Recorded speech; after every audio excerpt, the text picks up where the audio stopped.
Hi, my name's Walter Bender, and I'm going to talk to you today about music blocks, which is a tool for exploring both music and mathematics and computation. Something that we've been developing for quite some time at Sugar Labs, and very excited to have a chance to tell you about it today.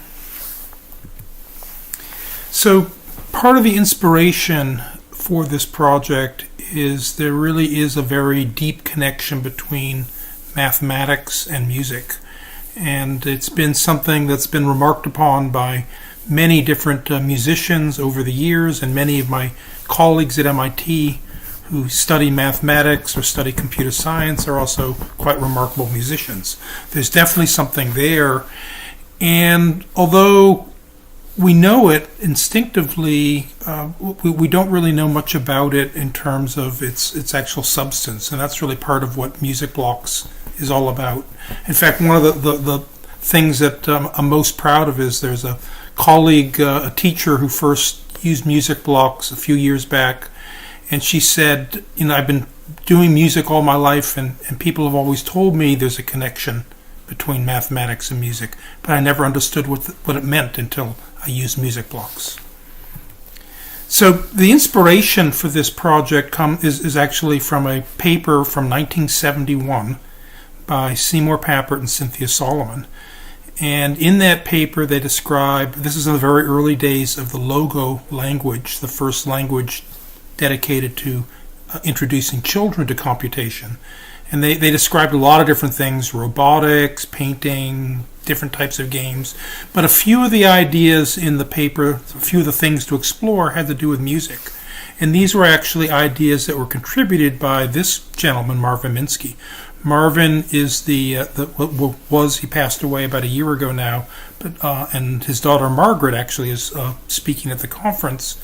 Marvin was the inventor of the field of artificial intelligence, but in addition to that, he contributed many of the ideas to Logo, thought deeply about computation and learning. And one of the things that he invented in the 1960s that's sitting on his lap is the first digital synthesizer.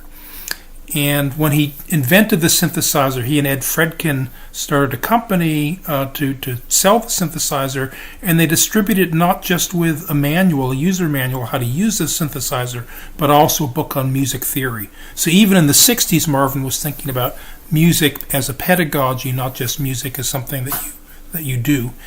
And he contributed some ideas around music to the 20 Things to Do with a Computer paper, and those are the things that we sort of expanded upon in music blocks. So there are two different approaches to using a synthesizer, and they're shown in this table. On the top is an example of the song Frère Jacques, and to play Frère Jacques, you can just send notes one after another to the synthesizer, and you play the song. But there's a second approach, and the one that Marvin espoused, which is to say that music actually is not just notes, but music structure. And Frère Jacques is actually a very structured piece, and you can see that Frère Jacques is composed of 4 parts, and each part's repeated twice to create the music. So Marvin exposed to the children not just the ability to make music, but also the ability to explore musical structure. And that's what we really have pushed very hard with music blocks. And part of this is also inspired by some observations by Seymour Papert, and about 10 years after that original paper. He talked about microworlds as a place to explore an idea that's sufficiently rich that you can really have a significant understanding and a significant experience. And so we've tried to make a musical microworld, one that's sufficiently rich both in terms of its music and also in terms of computation. And that's what music blocks is. So the basic idea is that we have this core object we've introduced to the language, the note. And the note has both an ability to control rhythm and also an ability to control tone. So with it, we can essentially make these little events that happen over time, and they're things that are contained in the event, these temporal quanta. So it might be a G an octave 4 for a quarter note, or it might be some other note, or it might be some notes and some graphics. You can put lots of different things in, and I'll show you a number of examples towards the end of my talk. But in addition to having a note, we also have musical structure. And music involves repetition, it involves transposition, inversion, many different things. There are many different ways in which we take the basic note, combine it into melodies and phrases, and then we use those phrases and transform them in different ways. So Music Blocks lets you do that while exploring both music and computation. So the basic here is Frere Jacques done in Music Blocks, and you start off again with just a collection of notes, and then you put those notes inside of what we'll call an action or a phrase, and then you can repeat those actions over and over again, mix them with other actions to get the song. We also then can do transformations of those phrases. So in this case, what we're doing is we're transposing the sound. We're popping it up or dropping it down by an octave. So we have a tenor voice, we've got a bass, a soprano, a baritone. So we can have different ways of taking the same phrase, the same musical phrase, and transforming it so it sounds quite different. And this is very typical of how music is put together. So in Music Blocks, each start block in the CR gives you a different voice, and we can transform those different voices in different ways. We can also be much more explicit about the mathematics. This is an example of Fibonacci, the Fibonacci sequence, which is essentially 1, 1, 2, 3, 5, 8, 13. I think you're all probably familiar with it. You take the previous two numbers in the sequence, add them together to get the next number in the sequence. And it's very common in nature. You can see the shape of the nautilus that's being drawn here. And what we do in this case is we combine the mathematics with music, and we transform the music, the note, based on the current Fibonacci number. We also can introduce concepts like recursion. This is an example of where we draw a tree and we use recursion, and we combine. Actually, another speaker at the conference was confused about recursion, and I had a long talk with her about it, and we introduced the idea of making the music recurse throughout the drawing as well, and that's really what drove home the idea. And then finally, with all these tools that we develop at Sugar Labs, we don't think of them as destinations. We don't think of Music Blocks as a place where you're going to stop, but rather it's a point along the way. It's a waypoint along the way to even richer interaction with music and deeper reflections about music. So one of the things that we let you do with Music Blocks is not just create music within Music Blocks, but also go beyond Music Blocks to the next thing. So one of the things you can do is you can export your project in Music Blocks and turn it into sheet music, for example. So you can see the relationship between what you've done in the programming language and what traditional musicians use as their tool of communication. So a number of different demonstrations.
So, back. Music Blocks is being used all around the world. It's also being developed by engineers all around the world. I'm excited to say we're about to start a major intervention in the Japanese public schools. Every school in Japan is going to start using Music Blocks, and just a tip of the hat to my colleagues in Japan who've been helping so much. The other point I want to make about Music Blocks and all the work we've done at Sugar Labs is it's software libre. It's not software gratis. It's all about letting the children who use the software, use the tools, not just have access to the tools themselves, but also understand how the tools work. And it's really important. There's a distinction between letting people use a tool, letting people see how the tool works, letting people have the license to change the tool, and then finally giving people the scaffolding, the support they need to actually engage in that process. And Sugar Labs tries to cover that entire spectrum. We provide rich tools. We also provide the source to every tool that we deliver. But we also provide a license, the GPL license, that says you can not only see this software and see how it works, but you also are allowed to, encouraged to take ownership and change the work. And then finally, we build into Sugar many, many different tools to make it easier for the children to get engaged and be participants in the actual development of the tools they use. And just by way of example, 63 people have contributed to Sugar Labs. 63 people have contributed to Music Blocks to date, and of those 63, probably about 45 are children, teenagers. And so it's been a really rich experience. I learn a lot from the kids, and hopefully they're learning a lot by participating. You can get Music Blocks here. You can get the source code as well from our GitHub repository. I encourage you to play with it, use it, explore it, enjoy it, and make contributions to it. And then finally, I want to bring up one other concept that Marvin espoused. Marvin was often would say you'd never understand something unless you understand it in more than one way. And in exploring music within the context of Music Blocks, you get many, many different perspectives on music and many, many different perspectives on mathematics. And part of what happens in exploring something like this and living in this micro world, you build a tower, you build a structure, a cognitive structure, and that cognitive structure then can be applied not just to music and not just to programming, but to many, many other domains. And with that, thank you very much. You can send me questions to my email, walter@sugarlabs.org, and pleasure. Thank you. Finally, a tip of the hat to my colleagues. Cynthia Solomon and Devin Ulibarri have been fundamental in helping me develop music blocks. The community at Sugar Labs has been a really rich place to work for the last 12 years. Music blocks contributors, especially the kids. The Software Freedom Conservancy, which is our foundation, and the Free Software Foundation that oversees all of free software all around the world. And then finally Google, who's sponsored many interns